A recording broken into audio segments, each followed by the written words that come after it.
ओए, मैंने तुम्हें एक दिन दूध क्या दिया? तुमने तो रोज का तमाशा बना लिया। मैंने तुम जैसे भिखारियों के लिए ये दूध रखा हुआ है। चलो निकलो यहाँ से, चलो। बेटा तुम इधर बैठो, मैं भी आता हूँ।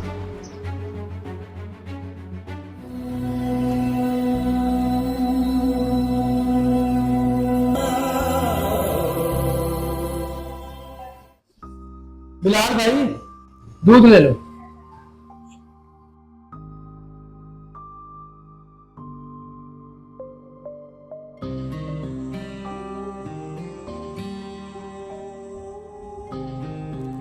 बस बिलाल भाई, ये बाकी मैंने घर के लिए ले जाना है।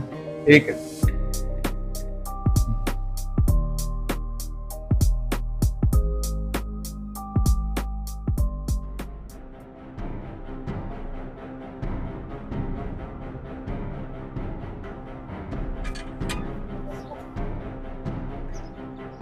ये तो कह रहा था कि मैंने दूध घर लेके जाना है और ये दूध इस बच्चे को दे रहा है।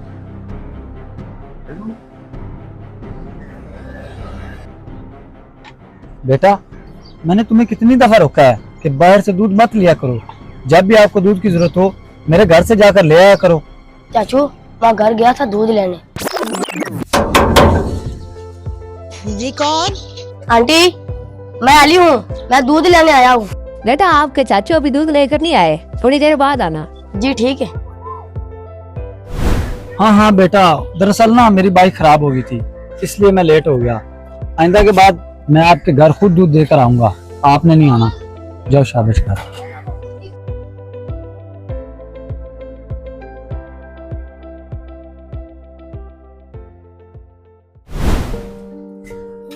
अजीम यार, एक चिकन बर्गर तो लगा दो।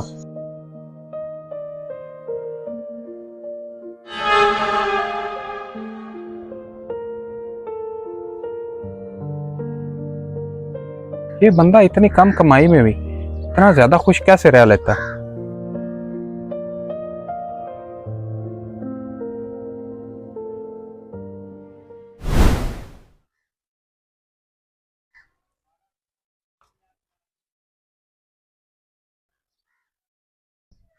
इरफान भाई, बात सुनना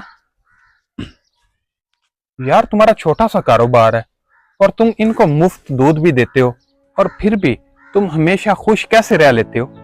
जनाब, रिज़्क कम या ज्यादा नहीं होता, बल्कि इसमें बरकत होनी चाहिए। और खुशी दौलत से नहीं मिलती बल्कि दूसरों के काम आने से मिलती है। ये बच्चा मेरे दोस्त का बेटा है और मेरा दोस्त अचानक बीमारी की वजह से फौत हो गया।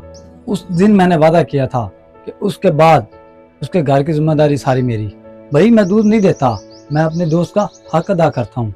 और सच कहूँ, जब किसी के चेहरे पर मुस्कुराहट देखता हूँ तो ऐसे लगता है कि अल्लाह मुझे और नवाज रहा है। मैंने तो कभी ये सोचा ही नहीं कि असल अमीरी पैसे में नहीं बल्कि दिल की सखावत और दूसरों के काम आने में। ठीक है भाई। मेरे दोस्तों, हम लोग अक्सर दौलत के पीछे भागते हुए ये भूल जाते हैं कि सुकून बैंक बैलेंस में नहीं बल्कि किसी गिरते हुए को सहारा देने में है।